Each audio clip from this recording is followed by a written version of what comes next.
Hello there, I'm Lloyd Evans. Welcome to The Bunker. I'm very excited about today's interview. I get to speak to Harrison Cother, who is host of The Truth Hurts. Harrison, welcome. Thank you, Lloyd. Lovely to be on here. Thanks for having me.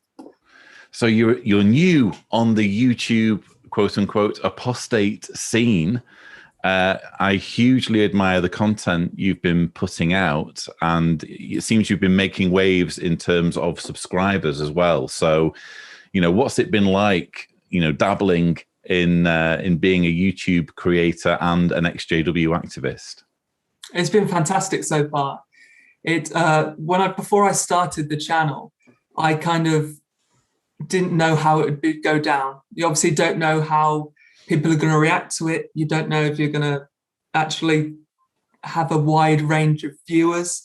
But so far, it's gone down really well. It seems like it's hitting a large number of people. And obviously, that's the aim with YouTube. You want to contact as many people as possible. Ideally, those who are having doubts, those who maybe might have a curious mind, maybe people like me and you used to be when we were first starting to question things. So if it's targeting any people like that, then I'm very glad it's doing its job. I know we were speaking as well the other day about the workflow, and one thing that really impressed me about your videos is that it's clear that lots of research has gone into them. It's easy to just put out a video where you're ranting on an issue or you're sharing your thoughts on an issue, but quite often to make meaningful videos, you do need to do a little bit of legwork in terms of lining up the resources and lining up the quotes. Talk me through how much prep it's taking you at the moment to produce a single video. Well, yeah, before I started the YouTube channel, I loved playing Football Manager on my laptop, which is a game I'd work out almost every day. And well, I haven't worked out for the last 2 weeks and my Football Manager game has ended. So any drop of spare time I have, I'm devoting to the channel. But yeah, that latest video took me 3 weeks to write, to arrange the layout of the studio in my flat, to record, to edit, to create the thumbnail. There's so much that you don't appreciate happens before you set up a YouTube channel, that when you set it up, you realize just how much time, just how much effort it takes to go into that channel. But with regard to why I think it's so important to produce content, I suppose, which both of us have in common, where we don't want to just espouse personal views, is because everyone's got their own personal view. And if we're all equal, no matter whether you believe in God or not, then everyone just has the same right to their view. But facts are different. Quotes from Watchtower publications, things like that, which you can't argue against. That's what hits home for me when I was waking up, when I'd watch content such as yours, and you think to yourself, oh, well, he's not just giving his opinion. This isn't just someone who doesn't want to believe it because they're proud or whatever. This is someone who intellectually had doubts and then is intellectually showing why it isn't the truth. And so if that appealed to me, I want to produce that same sort of content, which will hopefully appeal to other people. Absolutely. And speaking for myself, I think the inspiration for me in taking that approach with showing quotes came from JW Facts.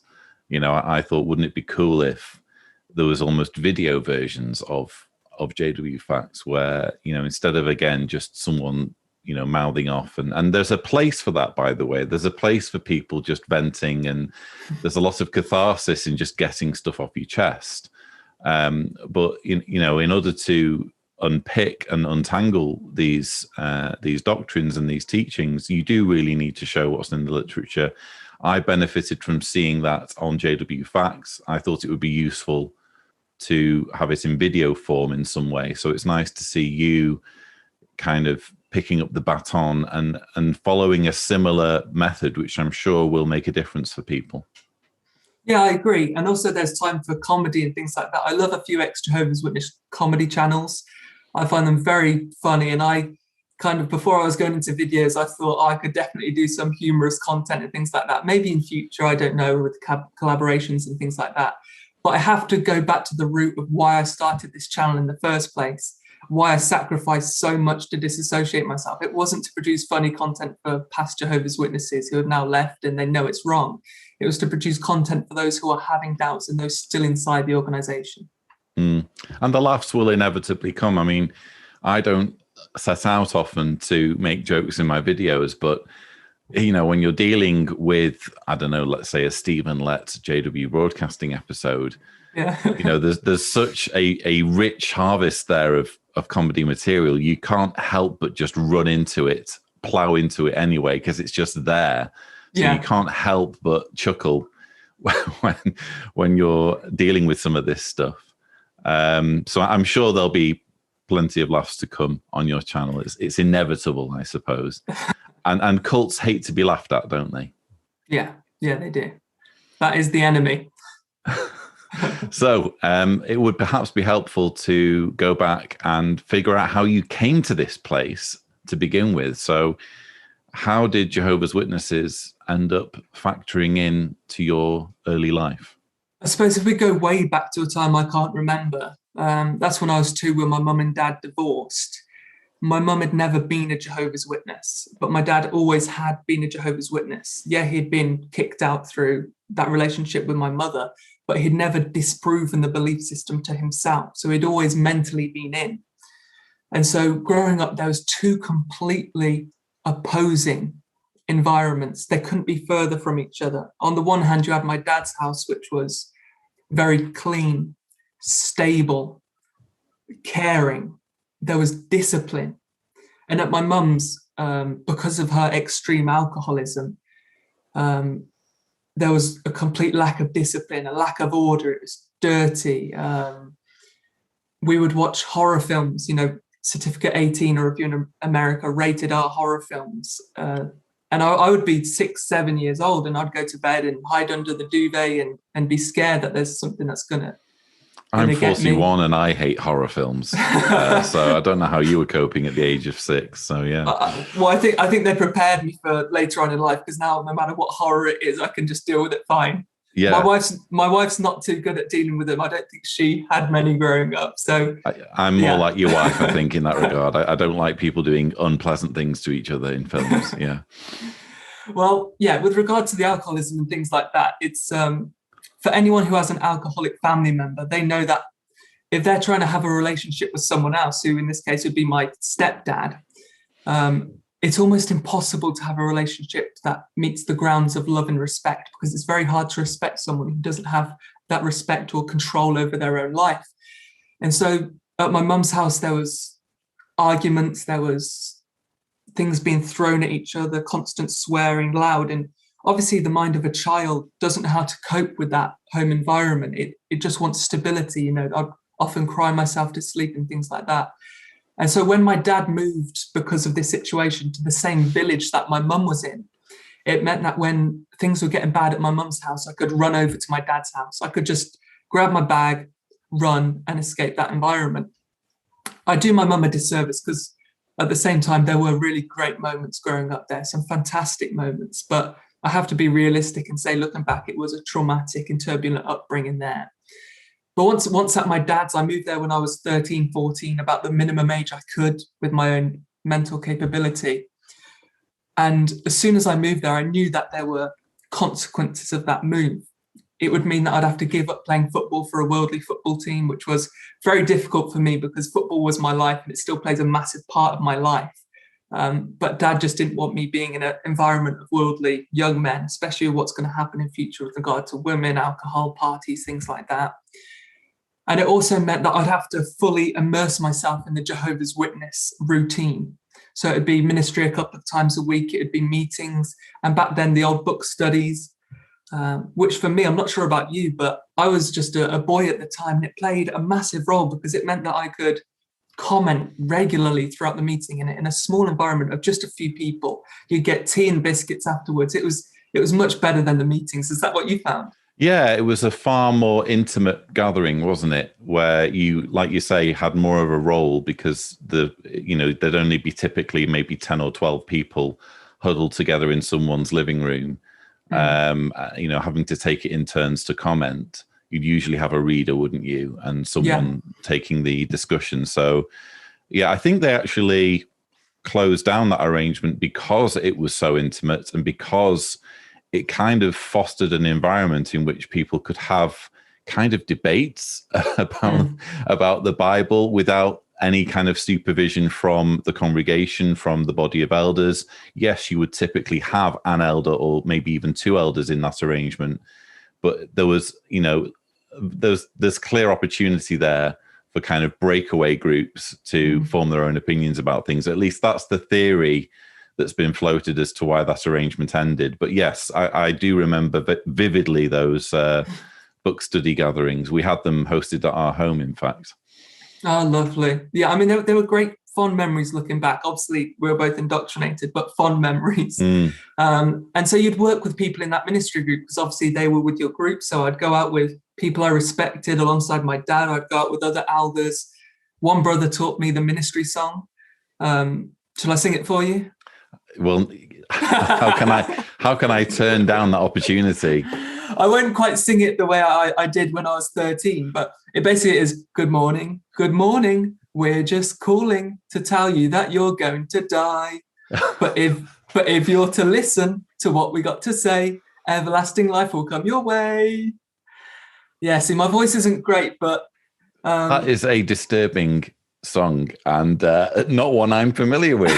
There we go. I think it was a play on another song at the time, but a few youngsters in the congregation obviously learned of this song, and on the mind of a child, yeah, it's all fun and games looking back now, but actually repeatedly singing, we're calling on people to tell you you're going to die, but listen to what we got to say and you're going to get everlasting life. This is mental programming at the highest level.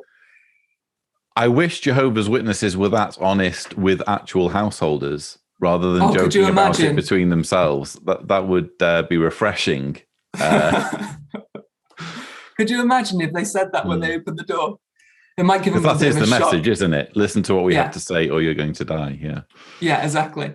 But yeah, once you're a young guy who in the congregation knows that there's a certain pathway that you can get through, a ladder of reaching out. I call it the hamster wheel, reaching out, reward, recognition. If you reach out, you get a reward. If you get the reward, you get recognition. You then reach out for the next thing. And so I think the vast majority of young brothers who take the religion seriously will soon find themselves on this hamster wheel of reaching out, getting the reward, getting the recognition, microphones, sound system. After you've got baptized, then it's, can you pioneer? Yes, you can pioneer. Can you reach out? Can you become a servant? Can you go to some sort of school? Can you serve where the need's greater? A circuit overseer took me to one side and said, Harrison, I think you've got what it takes. You're only one of two brothers in the entire circuit who I think has what it takes to become a future circuit overseer, and maybe even more. So obviously when you're a young brother, you hear stuff like this and you think, well, yes, I have doubts. I have some doubts that have popped along in my mind along the way. But if I can compartmentalize those doubts in a box in my brain, seal it tight and label it do not enter, if I just keep going on this hamster wheel that the organization puts in place, then I can serve the brothers and sisters to the maximum of my ability. I can serve God to the best of my ability. And surely there's nothing better than that in my life. So I think that's where I was. That's where I was at.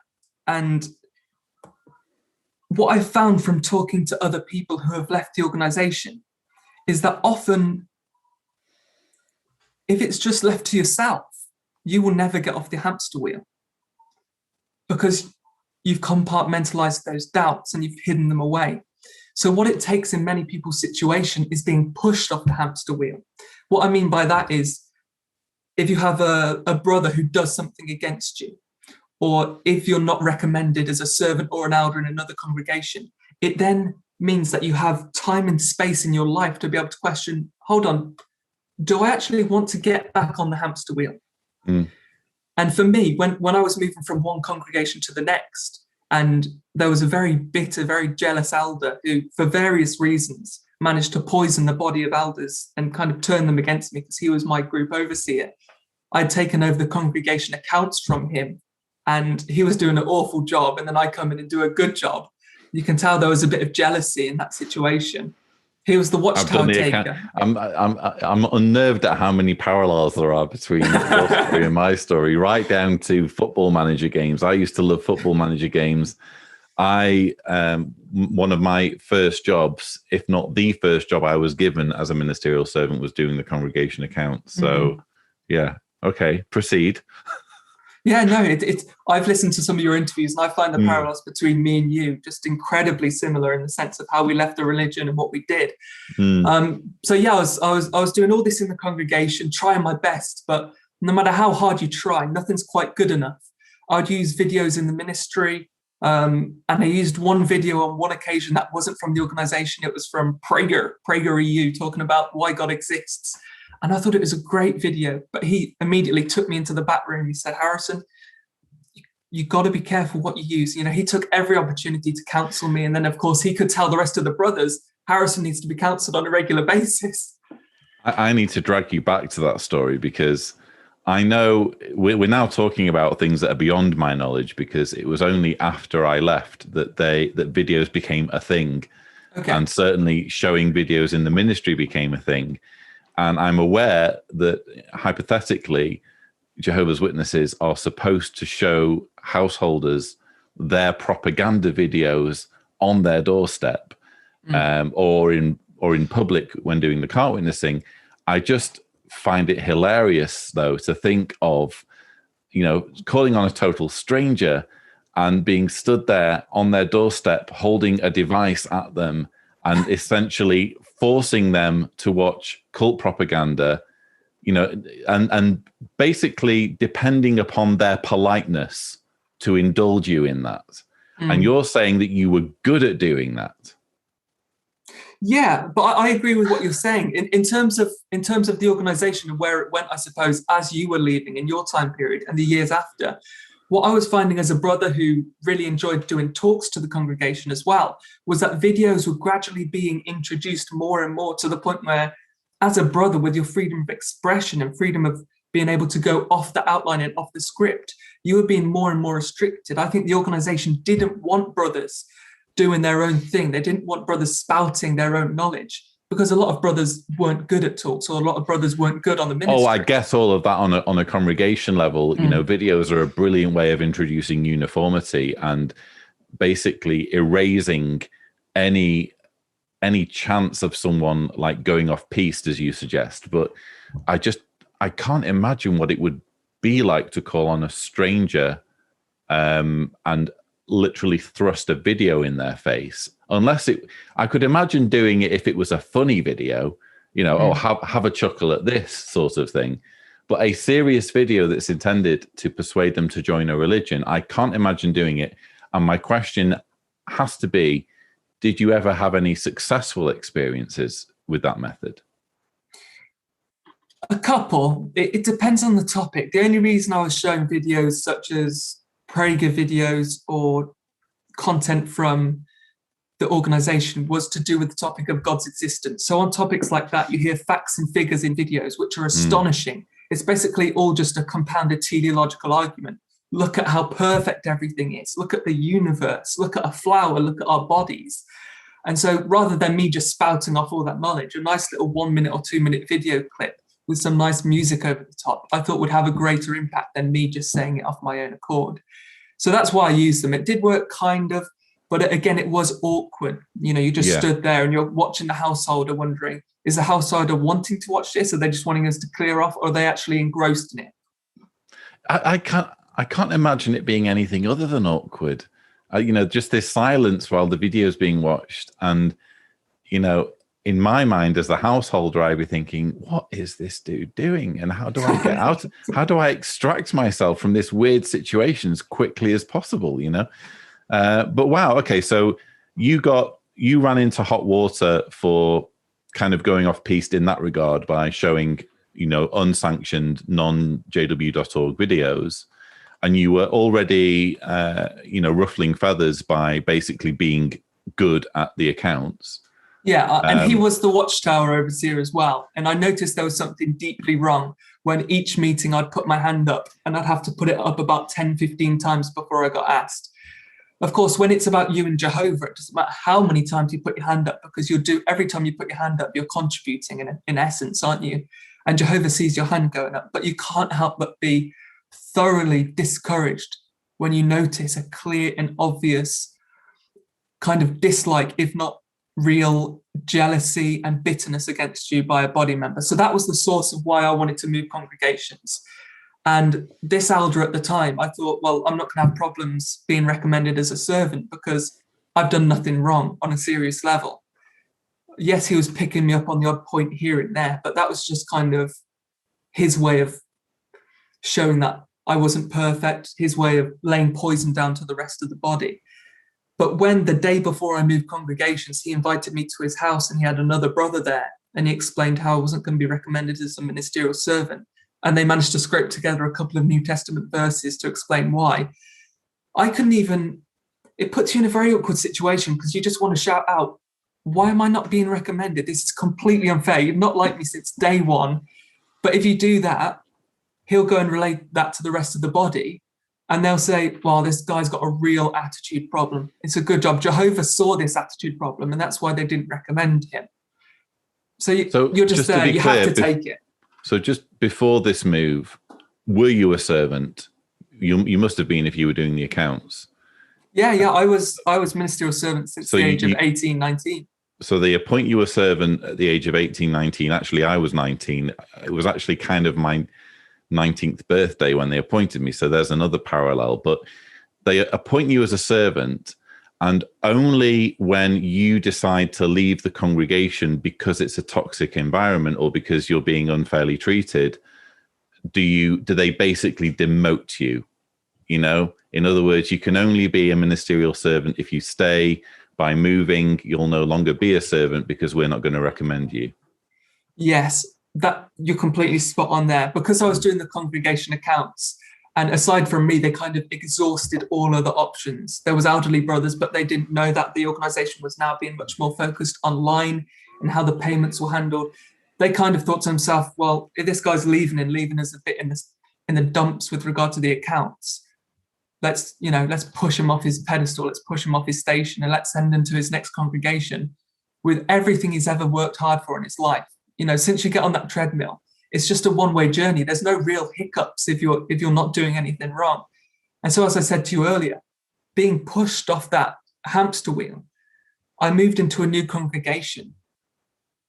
And of course, at the time I received the knowledge that I wasn't a ministerial servant, I came home, I had a cry on the floor, and I just wallowed in my own self-pity for a bit, as you do. But I phoned the elder, the coordinator of the body of elders at the next congregation I was moving into, and I said to him, look, Rob, you may have heard the news that I'm not being recommended, and yeah, it's a bit of a blow, but I am going to be 100% focused on regaining any sort of congregation privilege in future. I'm going to put my effort into the ministry, and I hope that this is no hiccup whatsoever to me achieving my long-term goals of being, servant, elder, and being able to help the congregation. And of course, he commended me on that. He said, Harrison, that's a great attitude. But little did I know at the time, looking back with hindsight, not being recommended as a ministerial servant would probably be one of the best things that could ever happen to me. Probably for two reasons. Firstly, I no longer had to live up to a reputation anymore.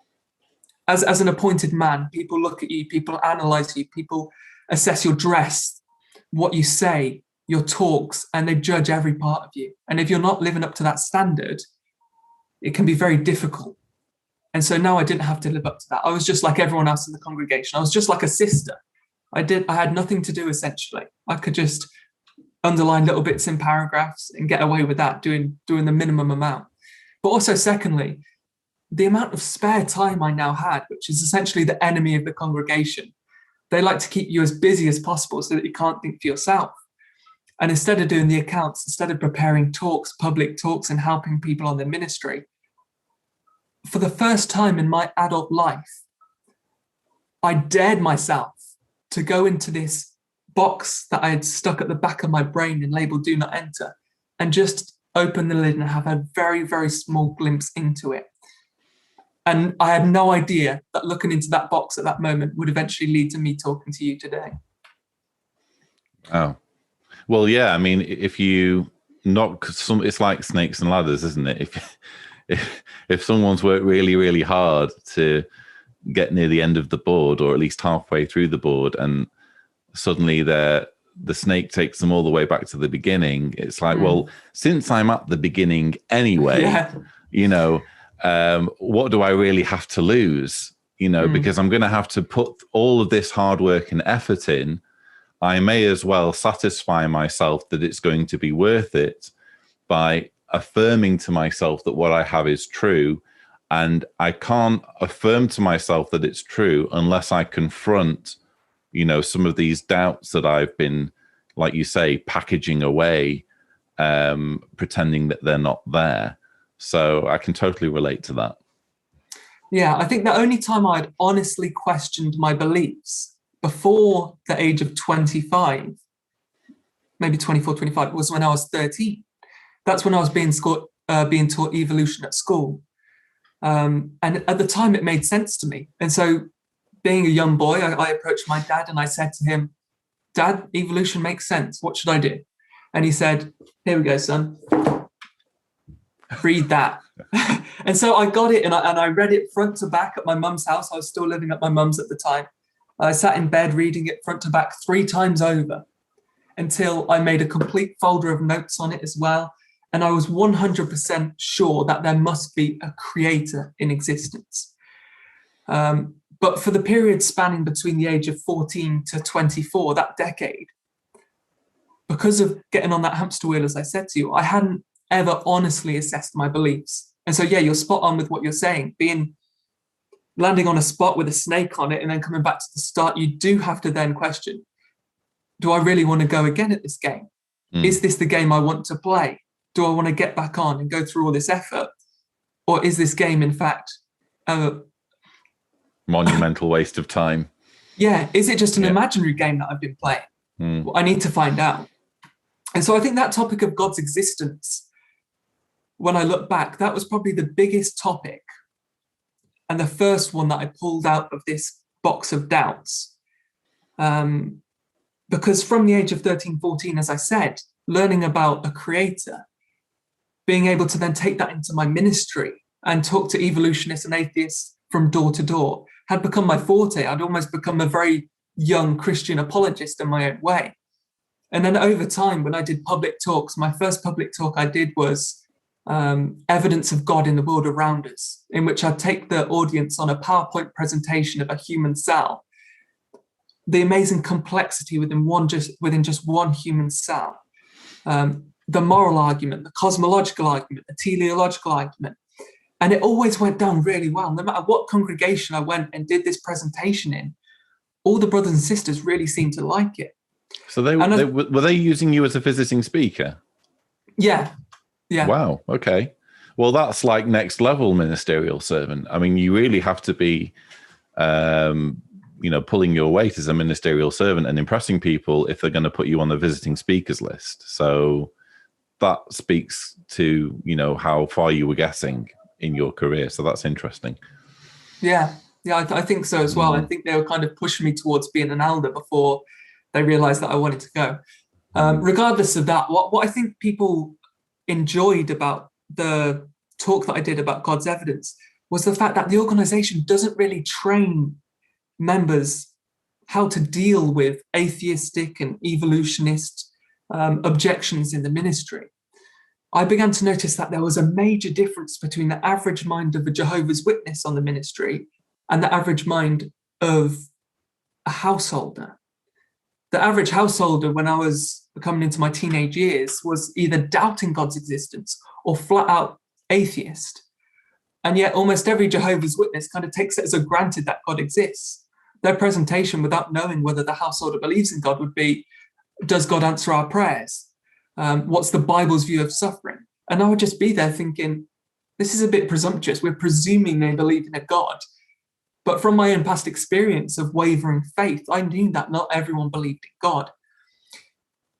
And so I wanted to be able to better equip myself in Christian apologetics, to be able to deal with whatever was thrown at me from any atheist, any evolutionist, And so I'd study the works of people such as William Lane Craig, Frank Turek, Ravi Zacharias. I'd read all their books and I'd research every argument for God's existence until I thought that I was ready to take on Richard Dawkins one-on-one in a debate. You know, I really thought that I'd mastered God's existence to a T. But I think it was when I started to look at the other side. I'd watch these Christian apologists in debates with the likes of Richard Dawkins, Sam Harris, Matt Dillahunty, Aaron Ra, Christopher Hitchens. And I'd think to myself, okay, well, these atheists are producing pretty good objections. And if I'm being honest, hand on heart, no matter what I say, I can't debunk their rational thinking. And so I was on the ministry and I was talking to atheists and evolutionists, and they'd say their ideas and I'd say my ideas, but I kind of left it thinking, you know what? They've got valid reasons for their beliefs and I've got valid reasons for my beliefs. And I think as soon as you're a Jehovah's Witness who acknowledges that other people have good reasons to believe other things than yourself, you're in a big problem. Mm. And so I began to really learn the wisdom of the verse in Proverbs. I've got it written down here, Proverbs 18:17. First to state his case seems right until the other party comes and cross-examines him. When I told my dad and the elders about that verse and about how I'm looking at two sides of an argument, obviously they want to say, no, don't look at two sides of an argument. You shouldn't be doing that. You should just look at our side. But they couldn't deny that this is a Bible verse. You know, as a Jehovah's Witness, you grow up and the first to state his case is always the organization. And you never hear any other argument besides it. But then when it's cross-examined, wow, can it still stand up under scrutiny? And the more and more I researched this topic in particular of God's existence, the more I realized that my arguments that I put forward for God's existence simply could not stand up under that scrutiny. I'd also have to give a couple of shout outs to a couple of other things before I start moving on to actually telling other people about my doubts. I think if you saw the first few videos I did, you know, about dinosaurs and carnivores, Noah's Ark, things like that. I like the point in your Noah's Ark video about the age of Noah when he started having children. I was 500 years. I hadn't even thought of that. You raised the point that he was 500 years old when he started having children, and that would actually be a superhuman effort to live for, was it 480 years? Yeah. and not procreate. That, you know, in an age before contraception, that would be a superhuman effort to not either accidentally or otherwise create new life when those are your natural abilities. Yeah, especially when God says fill the entire earth and become fruitful, and Noah's there like, no thank you, I'm gonna wait till I'm 500. One of the comments in that video was, sperm man, the worst superhero ever. You just don't think of that as a JW, do you? But yeah, that's a really good point. But as soon as your brain kind of swaps into a skeptical viewpoint, as opposed to believing every word without question, when I started to reread the Bible account of the flood, and I went into Genesis 5 before even the flood account begins, and I looked at that, I thought, what's going on here? And then obviously you've seen the video. I talked to a family member and they suggest that as Noah was closer to Adam's perfection, he could almost use the force on his genitalia to prevent his wife from becoming pregnant. I just thought, goodness me, what is this? I've done it many times with varying degrees of success. I was going to say, there's a couple of times it hasn't worked, Lloyd. Oh, God. But yeah, getting back to the doubts, I suppose, having the weight of all this pressure upon my shoulders, lying in bed, not being able to get 1 minute's sleep, contemplating whether I should spend the next 60, 70 years of my life in absolute denial of myself, whether I should just stay in the religion and be a servant, an elder, whatever in future, and just go through the motions in order to prevent my wife, my dad, and the rest of my family and friends from going through this implosion that happens on your whole community when you tell just one person that you have doubts. I seriously considered whether that was the best thing to do. And I suppose that speaks volumes as to the high level of control and the absolute horrible situation you're put in when you realize that this religion might not be the truth.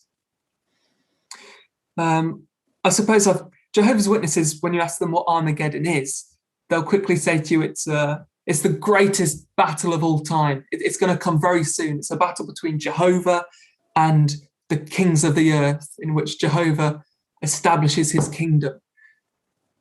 Obviously, that's not true. We know it's not true since we've disproven it. But when you're in this place of waking up, you realize that the greatest battle of all time, the real Armageddon, is what happens, the war between your heart and your head. Every fiber of your being, with every part of your heart, you just cry out and you beg for your beliefs to be true.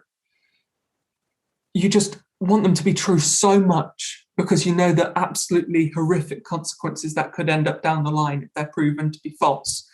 But your heart is saying, your head is saying to you, no, you looked at dinosaurs. Dinosaurs were eating each other. That disproves the Genesis timeline. You looked at Noah's Ark. You know this didn't happen. You looked at God's existence. You have no way of proving it. You have no way of showing that Jehovah, the specific God, exists. And so I eventually got to the point where I had to get it off my chest because I genuinely worried for my health and for my mental well-being if I didn't get it off my chest. And so I turned to my wife in bed and I told her about my doubts. And then I phoned up my dad and probably had one of the most difficult discussions of my life, which was saying to him, Dad, I'm not the person you think I am. I'm not this spiritual giant. He referred to me as his only begotten, which I feel a bit sorry for my brother for. He's missed one out there. It's a bit hard. Well, he never served at home, so he doesn't exist. But seriously, a conversation, having that, I've been through that situation of having that conversation with my father, and it was a crushing experience to do it. At the time, I was, I suppose, more interested in his approval than I am now, shall we say, to put things diplomatically. But in that situation, my mother had been dead for a number of years, I think 10 years at that point. So I was down to my last parent, you know, and that plays a role. And I think there's another parallel in your situation, because although your mother wasn't dead, you know, you had such a poor relationship with her. It sounds as though the relationship with your father was the one that you wanted to keep more than anything. So you had a lot on the line. It sounds like, I mean, when you went into that. Yeah. I know what you mean by poor relationship with mum. It was a really good relationship, but obviously it was untenable. Yeah. I only could see her once every few weeks to a month because when I went over, there was blood covering her bed sheets because of self-harming. She was knocked out cold. The ambulance was there. I don't know how she's still alive. She's got more lives than a cat, but it's just a matter of time before she passes away, and that's going to be a very sad time in my life, but it's inevitable. With regard to my dad and what you were saying, when I moved to my dad's house, obviously my dad was single, and he only got married when I was about 23, 24 years old. So for 10 years, me and him lived with each other. You know, if I cooked, he'd do the washing up. If he cooked, I'd do the washing up. We were like a husband and wife team in many ways, in the sense that we were that close. We moved to serve where the need was greater and in different congregation together. We went through this whole journey. We became best friends, not just father and son, but the closest relationship you could possibly have with your father and a best friend. And so phoning him and having to say, I'm not the person you think I am. I'm having doubts, and I'll send you those doubts over. Of course, at the time, my dad's reaction was, well, it's really good. I'm going to commend you because, as the Bible says, you're testing to see whether you're still in the faith. And that can only be good because it can only reinforce the fact that you've got the one true religion. But for the next couple of days when I was at home and I was on my laptop, everything all the weight that had been on my shoulders, I had just flooded out of my brain into 7 Word documents. I was like Bradley Cooper on Limitless, where he has the tablet, NCT tablets, and it just transforms his brain to 100% functionality. I was just like it was like watching Superman. I didn't pause for a second. For a whole day, I was just there on my laptop. I sent him the 7 documents over. And at that point, my dad knew that there was something bigger than just a couple of doubts, because I was talking about things that go outside the mental programming of Jehovah's Witness elders. I was talking about the history of archaeology, out of Africa migrations, Aborigines, ancient civilizations in the Americas. I was going into all these different topics, and his brain probably couldn't deal with receiving all that at the same time. But that would spark an email interchange that would last the next year and a half.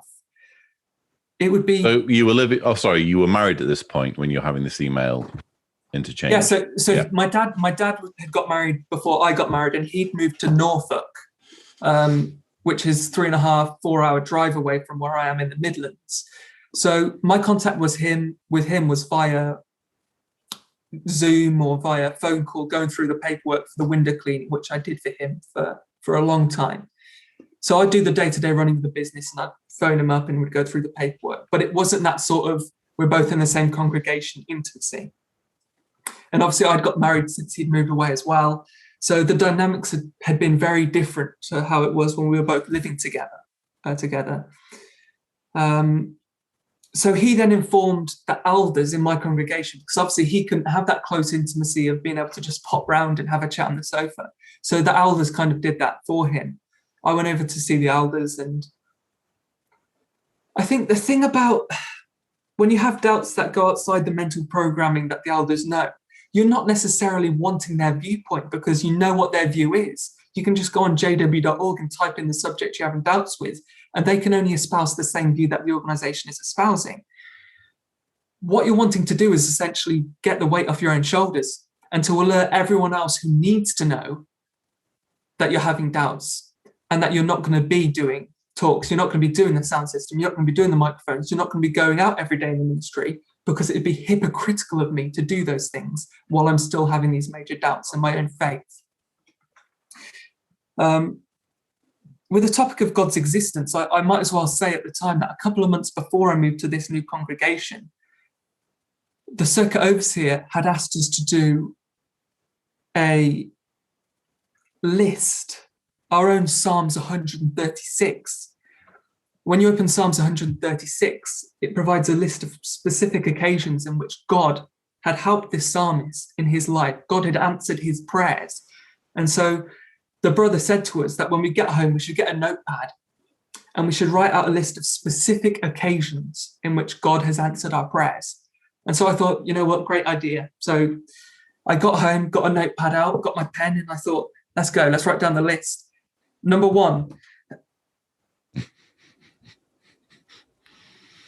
And I was just there, and an hour later I was still there. And I thought to myself, wow, what does this say? The fact that, of course, you know, me and you, Lloyd, we could have, when we're in the religion, we could have wrote down what a lot of people would have wrote down. God has gave me water. God has gave me a house to live in. God has gave me family. God has gave me oxygen. But then again, Muslims can praise Allah for that. Hindus can praise their gods for that. People all over the world throughout all different times can praise their individual gods for these things. What the circuit overseer was asking for was a specific list of ways the specific God Jehovah had answered our prayers. And so, hand on heart, I honestly had to say that I couldn't recall one time in my life. And that's not through want of trying. Obviously, with my mum's alcoholism, I had, through teary eyes, from all my teenage years, all my childhood years, begged Jehovah not to remove mum's alcoholism, but to help her to cope with it, for her sake and for the family's sake, just to help her to deal with it, not to necessarily remove it, but just to deal with it. And with regard to work, the last thing I wanted to do was window clean. I remember being 16 at school, and my dad would take me with him window cleaning. My hands would become so cold in winter that I would almost reach tears. The core of my fingertips would be ice. And so You're giving me PTSD at this point, because you mentioned window cleaning when you came on the live stream, and yeah. I reacted the way I did because I did window cleaning for a brief period, and it was one of those things where the elders suggested it because I was having a hard time finding any other kind of work. So I thought, I'm going to give it a go. And for some bizarre reason, I decided to start doing it in the middle of winter. And, as you mentioned, in the UK, middle of winter, it's brutal. And for not much money either, because I was having to basically undercut the local window cleaners and do it for virtually nothing. And I think in the end, apart from the cold weather, it was the fact that I kept falling off my ladders. For some reason, I'm just not good on ladders. And I fell off my ladders like 2 or 3 times. And the last time, I just thought, I'm done with this. I'm not risking my life for stupid windows anymore. So credit to you for sticking with it. I've got immense admiration for you there. Yeah, I haven't fallen off my ladder yet. I would touch wood, but I'm not superstitious. But I kind of got used to the adrenaline rush. And now when I'm doing a 3rd story window on a ladder, I kind of look down and think, yeah, this is a bit like parachuting. The same sort of heart in your mouth moment where you're thinking, if I fall here, a bit like parachuting, just without the parachute. Yeah. That'd be a bit weird if I was at the top of the ladder with a parachute strapped on. Yeah. Not much time for it to open, is there? Anyway. No. So the last thing I wanted to do after this experience, which you can empathize with regard to cold winters, was go into window cleaning. So I'd pray to Jehovah and say, Jehovah, just give me a part-time job that I can pioneer alongside, which isn't window cleaning. But, here I am 10 years later, still window cleaning. So I guess there was no answer at the time. So this list kind of opened my mind up to the fact that my best arguments for God could only lead me to deism. This belief that there is something that started the universe, but takes a backseat, is a non-interventional God. We can't pray to him. He doesn't take that level of care, and he doesn't get involved in the universe once he set it up. Of course, no one can disprove that God. That's a completely infalsifiable claim. But with regard to the specific God, Jehovah, I'd had no first-hand experience. And so this is why I think the elders, when they realized from talking to my dad that I'd have all these doubts, and when they met with me and I told them that I'd have to come off all these privileges, they told the circuit overseer, and then the circuit overseer on the circuit visit, he ran after me in the car park when I was leaving on the Sunday. And he said, Harrison, come back. And I thought, oh, what's this? He said, Harrison, can we just have 5 minutes in the back room? Can we just have 5 minutes? I've got an idea. And I thought, oh, okay, right, let's do it. So once everyone had gone, it was me, another elder, and the circuit overseer.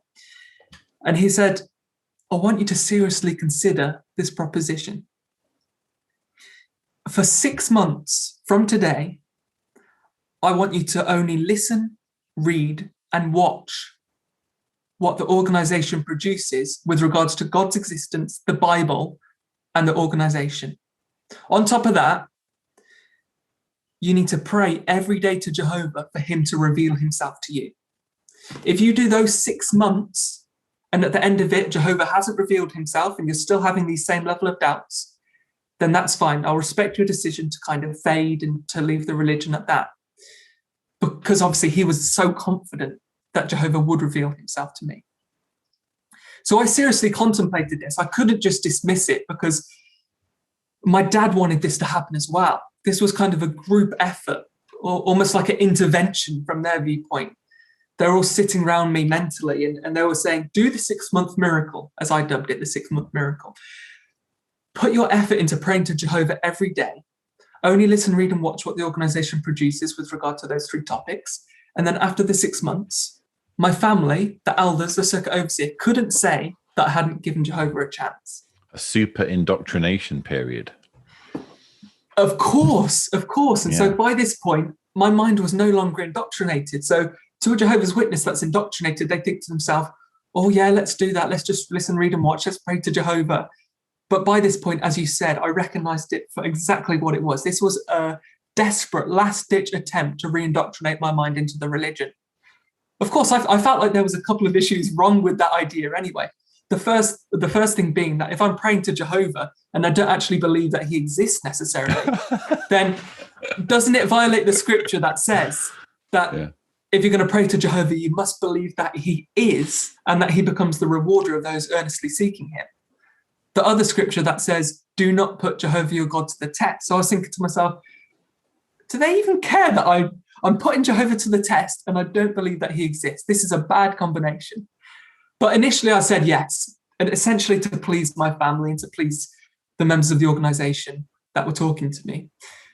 But over time, within a week, I had changed my mind, because here I was, 25 years of age, wasted a long time of my life with an indoctrinated, mentally programmed mind.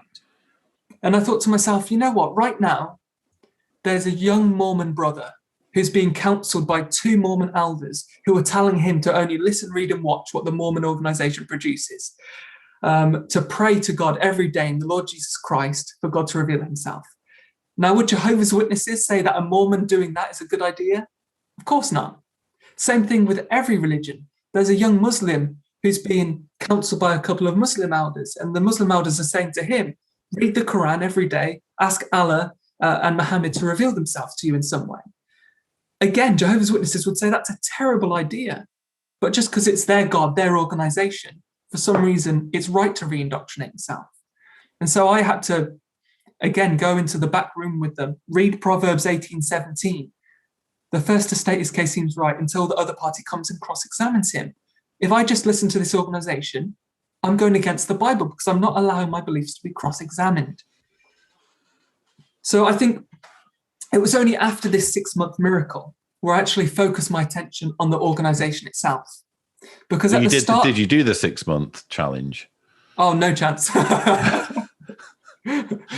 Of course, looking back now, I think, oh, should I have? Because then my dad couldn't have called me proud and refusing to obey and all this sort of stuff. But literally, when you first wake up from the religion, the last thing you want to do is have to be pushed back into the corner with a stick and to be forced to re-indoctrinate yourself. I would struggle to make it through a complete Stephen Lett introduction to a JW Broadcasting episode, to be honest. We warmly welcome. No, actually, I'm done. I'm out. Well, obviously, by this point, you're walking into the Kingdom Hall and you're looking around you and you're questioning to yourself, well, am I in the Matrix or is everyone else in the Matrix?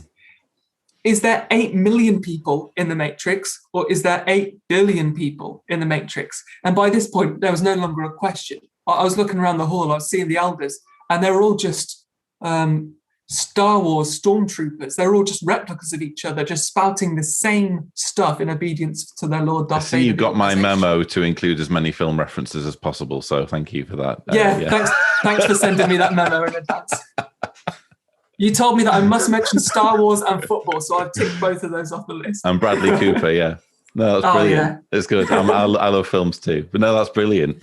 So you realised that what was being demanded of you was unrealistic and undoable. Yeah, I realised this was a last-ditch, desperate attempt from a cult. And so, although, of course, people like my dad would suggest that it's a sign of pride that I didn't take up the 6 months, I do have to bear in mind my own self at some point in my life. I can't just live all my life for other people. And I wasn't about to wait 6 more months. Otherwise, I'd be having this conversation with you in 6 months' time because everything would have just been delayed 6 months. So at the start of questioning my doubts, I think I've said this to you in the past, I separated them into 3 categories. Does the biblical God exist? Is the Bible the inspired word of God? Are Jehovah's Witnesses the one true religion? I had already, prior to this, very assuredly answered no to those first 2 questions in my own viewpoint. But it was only after denying this 6-month miracle that I then turned my attention to the organization. And at this point, asking me the question, is there one true religion, was like asking me the question, is there one true Father Christmas? No, they're all man-made money-making machines, concepts of men. But when I actually had a look through the history of this organization, JW Facts, going into your videos more, going into other videos more, researching the exact articles, buying copies of the Watchtower from before the online account started, and verifying to myself that these aren't just apostate lies, that these are actual quotes that were printed before they were taken out of printing. Everything, the hidden history, the changed policies, the false Armageddon predictions, the changes of the generation, the cover-up of wrongdoing, the loss of life, children's lives due to blood transfusion changed policy, the suicides of so many people who cannot deal with leaving this organization and the extreme shunning that's faced on them. That's when this desire for activism really took hold within me. And that's when I realized that I need to start thinking about YouTube. So you'd reached a point with your doubts where you'd actually done the homework, you'd done the research, and you were now more than just doubting. You were wanting to share your doubts. You were wanting to do what the dreaded apostates do, which is draw people after yourself and persuade people to have your doubts as well. At least that's how your elders would have seen it, or your dad would have seen it probably. But yeah, you wanted to get involved in YouTube as an activist. Yeah, I was desperate to. With every fiber of my being, I knew I had this moral obligation upon me to help other people. Of course, this is what being raised a Jehovah's Witness does. It means that you value above everything else helping other people to be saved in whatever way possible. When it was a Jehovah's Witness, it was be saved from Armageddon and enter a paradise. When you're an activist, it's being saved from spending the rest of your life in a cult and indoctrinating your children into this generational indoctrination into the cult as well. Which is interesting if you think about it, because they obviously criticize apostates for, as I've just said, going out and sharing their views, but they don't have a problem sharing their views with people. It's fine for them to evangelize. Anyone who criticizes the organization just has to shut up. But you weren't willing to do that. Yeah. Well, the best way I can illustrate this is when you start having a desire to use your freedom of expression and freedom of religious belief, which are basic human rights, to express yourself in any way. What the elders and the organization do is they put masking tape over your mouth and they put a gun to your head. And they tell you that if you dare take the masking tape off and even explain a doubt of yours to someone else, then they'll be forced to pull the trigger and make you dead to your friends, your family, and your community. I think to people who have never been a Jehovah's Witness, they don't understand quite the cult-like level of this extreme pressure it puts upon you. You either have to shut up and stay silent and keep your family contacts, or if you desire freedom of speech and freedom of religious belief, you have to lose everything. And so at this time, I contemplated, well, maybe I can have my cake and eat it. Maybe there's a way which I can keep minimal contact with my family. Maybe there's a way I can keep my job, which was working for my dad. Maybe there's a way I can get this moral obligation off my chest. Maybe I can go onto YouTube, but it wouldn't be in the form that my channel is now. I went on eBay and I bought a black bank robber mask. I bought coloured contact lenses. Not at all scary and intimidating and fulfilling the apostate stereotype. Yeah, lovely. This is what Harrison would have looked like if he'd gone through with his plan. Okay. I'd have been there on my videos doing this, saying, welcome to the channel. You see, I know who you are and I'm already wetting myself. I'm not going to lie. So yeah, I'm glad you didn't go ahead with that plan. But I mean, looking back, it's clear to see that my heart was in the right place. Yeah. I wanted to help. I just didn't know how to react. I didn't know how to react to the threat of my family and my job being taken away from me, and me being left not being able to pay my rent, me being left without not one person to talk to outside, just, my wife.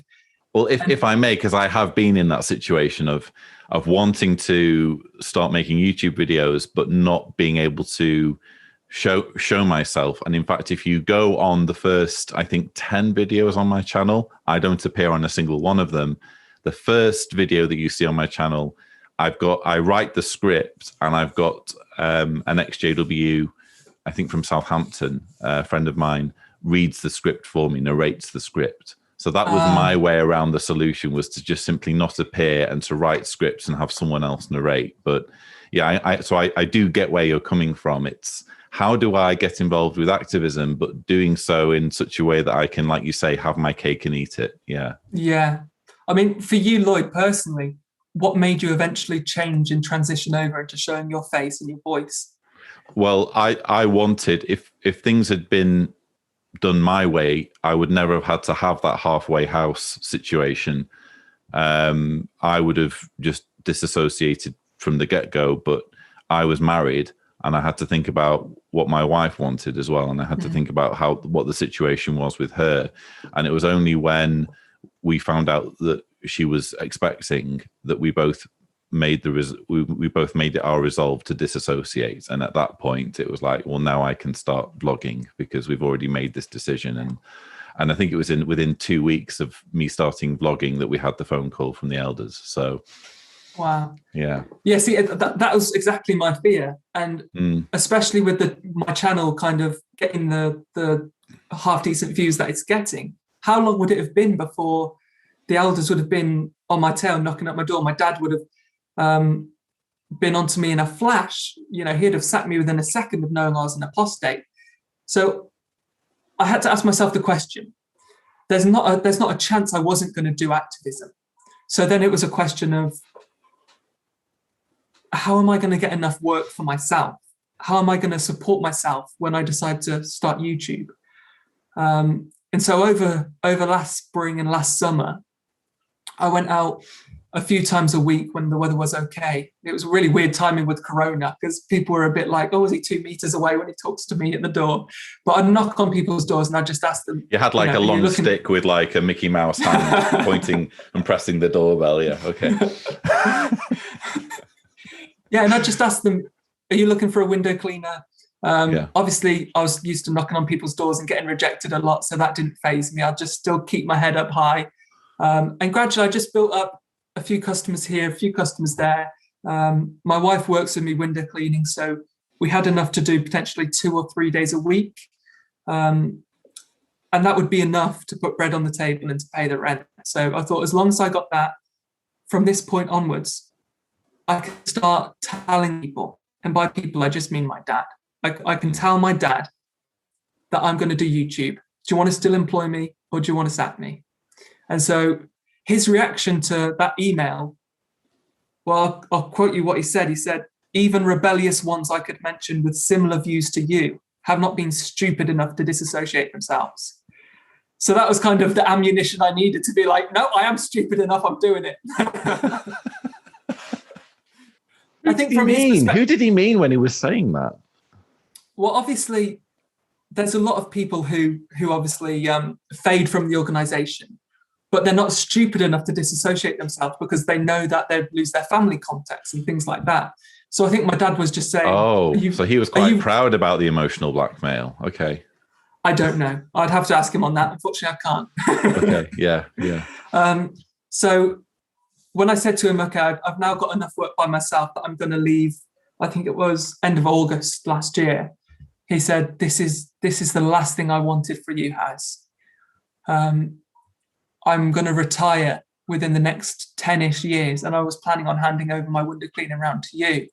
And he's got a good window cleaning round. This is literally, you know, I was losing out on tens of thousands of pounds per year and then eventually owning the round, which is tens and tens of thousands of pounds per year. So I think him saying that, and he even offered me a minor pay rise as well. This was kind of his way of putting an option in my mind. He offered you a pay rise to not do YouTube? Not in those exact words, but kind of around the same time as him finding out. The pay rise kind of was put in place, which I can understand. It's just it's a defense mechanism, because his first reaction was one of outrage, you know, of like, what on earth's going on? My son's doing YouTube, embarrassment, all this sort of stuff that I'm sure anyone who goes on YouTube, their parents must be thinking the same thing if they're fully indoctrinated. But after he had cooled down and taken a step back, he then began to mentally maybe process a way in which that couldn't happen, or that didn't have to happen, which was maybe if I tempt him financially and explain that he's going to inherit the round, maybe that will stop it. Tempt him financially is one way of describing it. I would say bribe. If I bribe him, maybe he won't be a YouTube activist. Wow.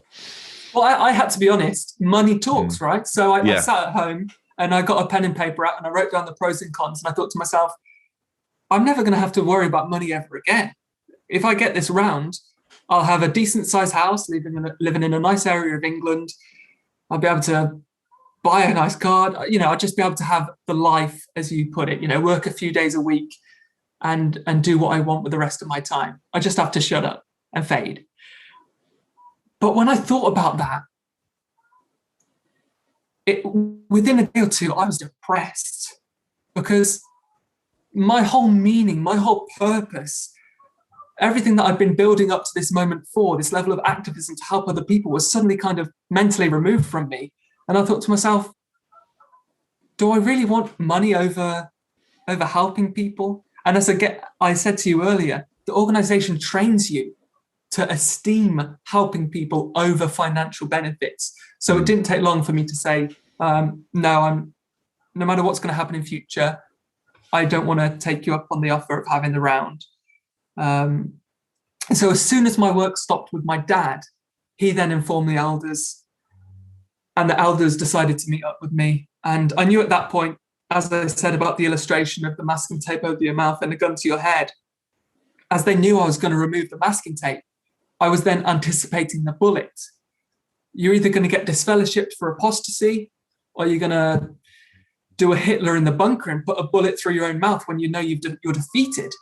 So I decided I'd do that. I decided to put the gun through my own mouth and blow my own brains out, essentially, and just take my life into my own hands. Metaphorically. It's funny, of course, I'm still here. I'm not a ghost. Okay. Good. But the reason why I love that illustration so much is because Jehovah's Witnesses hate it. When I told my dad and the elders about those illustrations, they're like, "Oh, you make it sound so nasty. You make it sound like we're really bad." And I said to them, it's worse than a gun to your head, because if a bullet's pulled on your head, it's an instant in time. It's a moment, and you don't even know you're dead. But to have your family, to have people who held you as a baby, to have people who have guided you your whole life and have shown you unconditional love up to the point you had doubts, turn their back on you and enforce extreme shunning and view you as dead, well, that's worse than just an instant of time, because that can potentially be a lifetime of depression and even lead once to suicide. So I think that illustration that I use is good, but it in no way does the level of justice to what actually goes on in so many people's lives. So did you actually disassociate? Yeah, so I took a letter with me. I recorded that meetup on my phone, secret recording number 2, which will be coming out in the next few weeks, I suppose. So yeah, I handed them a letter and kind of, disassociated then and there instead of dragging it out. And is that, I know in your channel intro, which I love, by the way, it has the recording, Harrison is no longer one of Jehovah's Witnesses. Did you get that off the Zoom meeting or something? Yeah. So I had the Zoom meeting on in the living room, and I told them that I wanted to be, I want the announcement to be made on this specific day. And I was just there the whole meeting with my phone, like, when's the announcement? And then the brother was like, unfortunately, we have one final announcement. And I was like, record, Harrison Cother is no longer one of Jehovah's Witnesses. And I was like, that is the clip I need. That's my intro done. Yeah. I'm kind of jealous. I would have liked that, although mine would have been in Croatian, so probably would have lost a little bit of the impact for an English speaking audience. Yeah, English subtitles would have worked fine. Wow. Okay. So then you're free. And how quickly do you get on YouTube after that? As quickly as possible, but in reality, that wasn't quick. I think it took a few months. I mean, you've mentioned the amount of effort and hopefully a half-decent finished product to my videos. I didn't want to just think to myself, oh, I'm free, let's get the camera out, let's record. I wanted to make sure I was doing these videos justice. If I've sacrificed friends, family, community, money, if I've thrown all of that away to start my channel, I'm not just going to want to go on there and, hi, I'm Harrison, this morning I had a bagel, anyway, I'm here to talk about this and that. I wanted to do the job properly. And so I thought about how I want the first few videos to be. I planned out the video order. The biggest doubts I had would come first, maybe a couple of secret recordings in and around it. I just wanted to make sure that to those who are having doubts, to those, as I said earlier, with a curious mind, in this world of the internet, where someone can be at home 16 years old in their bedroom on the phone with their two Jehovah's Witness parents downstairs making dinner, and they can find out the truth about the truth for themselves. I wanted to make sure that if I was going to be a part of the global activism work, that I did it justice. I'm just so filled with admiration, and I think lots of people watching this who are, my generation or older, will be incredibly jealous that you've managed to wake up when you're still so young. I had many years ahead of me still in the organization when I was your age. I mean, you're now, what, are you 25, 26 now? 27. That's fantastic. Still so much of your life ahead of you. I mean, I'm not that old. I've still got a bit of life ahead of me, but nonetheless, it's a lovely age to be not just awake, but also, involving yourself in, as you say, helping other people. And I think it's fantastic that, you do put that effort in, and that speaks to, your integrity. And I'm sure anyone who does stumble on your videos who knew you, if they do find themselves able to watch your videos, they'll at least see that there is that sincerity and there is that, diligence and, desire to do these very complicated subjects justice. So that's fantastic. Thanks for saying that, Lloyd. That means a lot to me.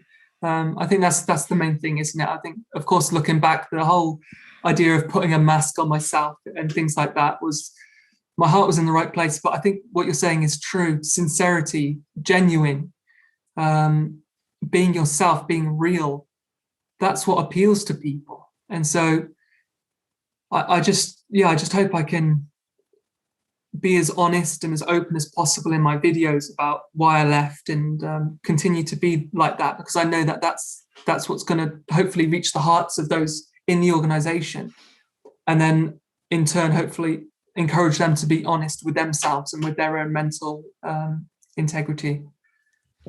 We were likening before the whole kind of career progression of a Jehovah's Witness as being a bit like a snakes and ladders board. And, in your mind as a young Jehovah's Witness, you have mapped out, don't you, where you want to be. Now you're on a different snakes and ladders board. Where do you see yourself in maybe 5 or 10 years time from now? Where would you like to be in your life? I have no idea. If I'm being honest, my aim was to impact one person.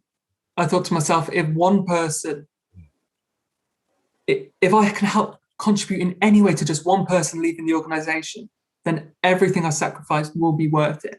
So already I've received emails and comments off a few active Jehovah's Witnesses who are either physically in, mentally out, or properly in. And potentially my video was the first time they watched something like that.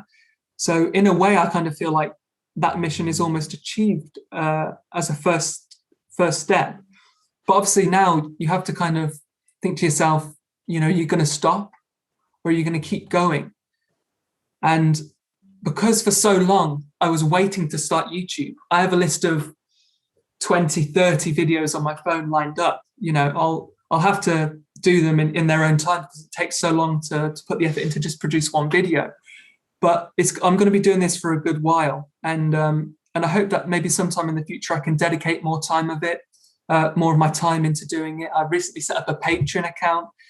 So for anyone who wants to support me in this work I'm doing, or encourage the development of the channel, you can contribute on there.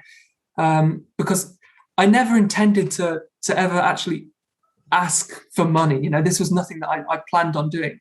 But as I said to you earlier, and you'll understand this completely, when you set up a channel and you think of all the production and the time that goes into it, if you're not getting some sort of income from it in any way, you're going to fade very quickly, because you're going to realize, okay, I need to get more secular work in terms of window cleaning or whatever to actually pay the bills, because I'm not earning enough money. And of course, what I want to do, where my real passion lies and where my love lies, is in trying to help other people to wake up from mental indoctrination. So of course, in future, with the right support, And if my channel continues to do well, I fully intend to make this more of a part-time, who knows, 5-10 years time, even a full-time career opportunity, in which the scope of which I can help people will be hopefully greatly intensified. Well, I'll be supporting you every step of the way. And obviously, you and I have spoken off camera.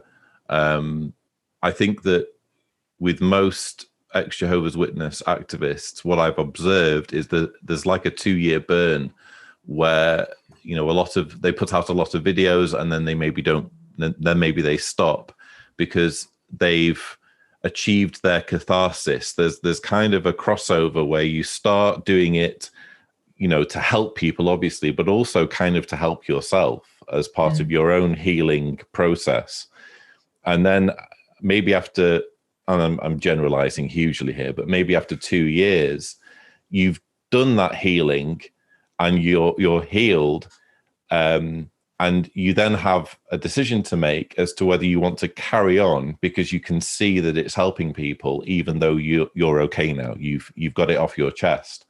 And if you can kind of make it past that 2-year barrier, I think that would be fantastic because, like I tweeted maybe a week or so ago, follow this guy. He's the future of ex-Jehovah's Witness activism.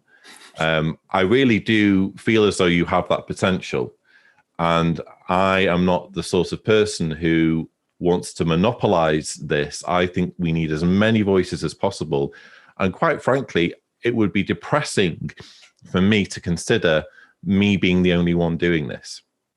And obviously I'm not the only one doing this, but it would be depressing for me to think that if I were to stop, there wouldn't be future generations of activists to take the baton and carry on the fight.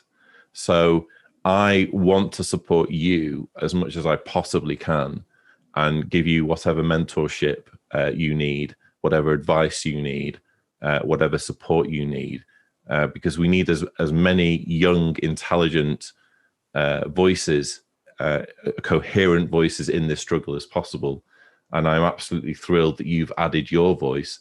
And may I say, I'm glad that your elders were so inept in their treatment of you, not just in their ridiculous 6-month miracle challenge, but also in their vindictive efforts to stop you from moving congregations. Like you say, ultimately, both of these situations forced your hand and forced you into a situation where you needed to apply introspection that you otherwise might not have applied, because it's so easy when you're a guy when opportunities are being given to you in the organization to just take the easy road and to just, lap up the adoration from the platform and to just go wherever that takes you, whether it's MTS or, special pioneering or Bethelite or whatever, circuit work.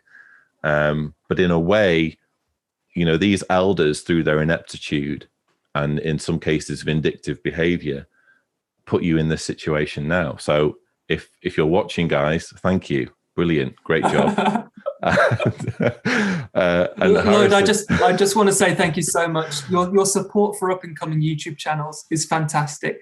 And if it wasn't for your support, getting the message out about future activists would be a lot harder. So if you ever do decide to give up the activism, I look forward to inheriting the bunker for sure. Indeed. Well, you're already starting your own collection. And as I've said, I have many, many duplicates to share with you. Although Brexit has complicated my means of mailing them to you, I think. But yeah, we'll definitely be sharing, resources and opportunities. I like the idea of maybe shooting some documentaries with you in the future. We can explore all of that.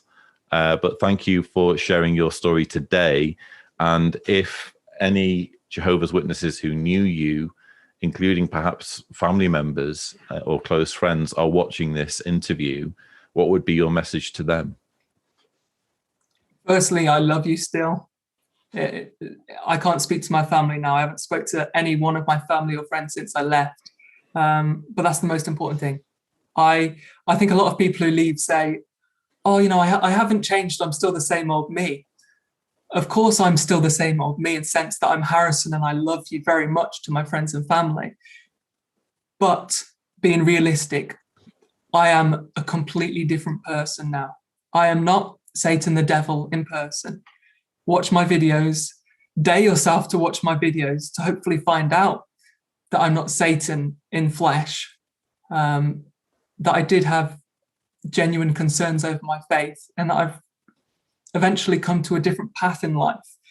And I feel it's so important to share my message that it was worth giving almost everything up for. So if you care in the slightest about that, then hopefully, yeah, just watch a video or something like that. I don't really know what I had to say. I never really thought of that question before, because when you disassociate, I don't think I'm ever going to speak to anyone again.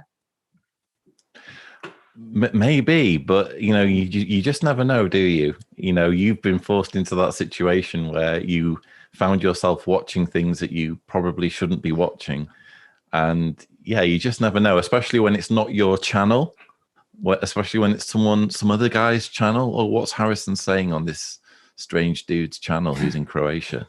Yeah, I mean, if anyone ever woke up that I did know, get in the car, you know where I live, grab yourself a curry on the way round, come over here and let's have a nice drink and a curry. And yeah, no ill feelings whatsoever in terms of the shunning and things like that. Just send me a message and I will be more than happy to have any sort of conversation with anyone that I knew. Wonderful. Harrison, it's been an absolute delight. I'm sure we will be working together more closely in the future. But just huge admiration for your strength in pursuing your course and staying intellectually honest. And I shall be watching your career with great interest. Thank you, Lloyd. The pleasure's all been mine. So viewers, I hope you've enjoyed this conversation. I certainly have. Don't forget to subscribe to the Lloyd Evans channel for more such conversations. And as always, thank you for watching.